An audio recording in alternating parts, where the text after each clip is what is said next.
Malcolm Turnbull, why stick your head above the parapet on the issue of the super guarantee increase?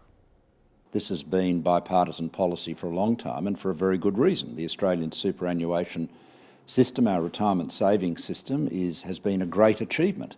The 9.5% is, my judgment is that it's for many people it's not enough, but I think 12% is an appropriate level to increase it to. And if I can just make this obvious observation.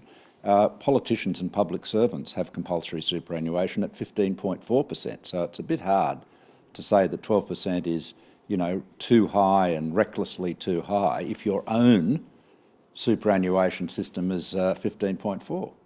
Well, the argument can be made that it's, taxpayers paying the 15.4%, whereas the 12% would have to be paid by business.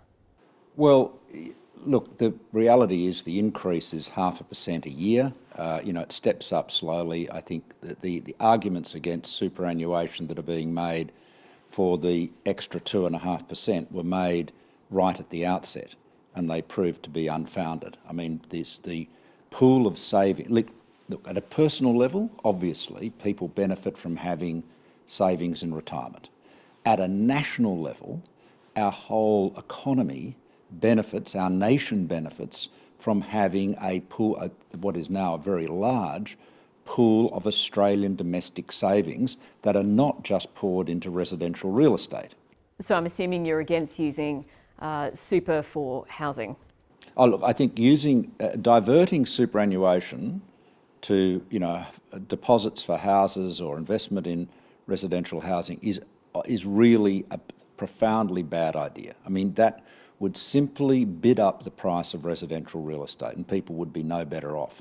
So, in terms of residential real estate, I think this latest bout of, price inflation is something we need to have a very good look at. You can see that this is just being driven by people taking advantage of low interest rates and wanting to pour more of their savings into residential housing. And, you do worry that we are witnessing a bubble. A key finding of the report is that the economy will be $12 billion bigger in 2040 than it would be without the increase to the super guarantee. Is that big enough? That you're sort of doing the, a billion here, a billion there, before too long you're talking about real money argument. Look, I know $12 billion in the context of the Australian economy, particularly in the future, is not big in percentage terms, but it is a meaningful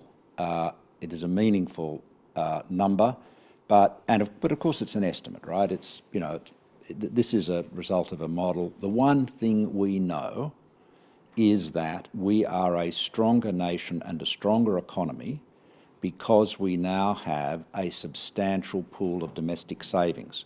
We don't have to import capital in the way we used to have to.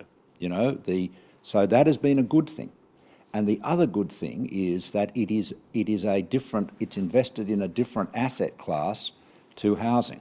Imagine if all of that money that had been put away in super had just been put into the housing market, housing prices would be much higher than they are today, if you can imagine that.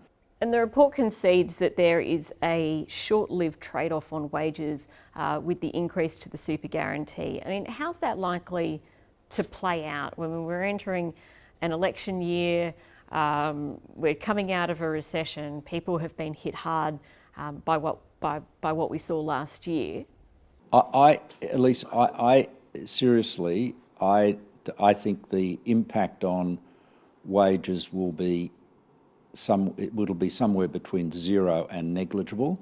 The impact that's referred to in the report, which again is a result of some modelling, is modest. I think we can agree on that. I think that It's an easy argument to make to an electorate, though,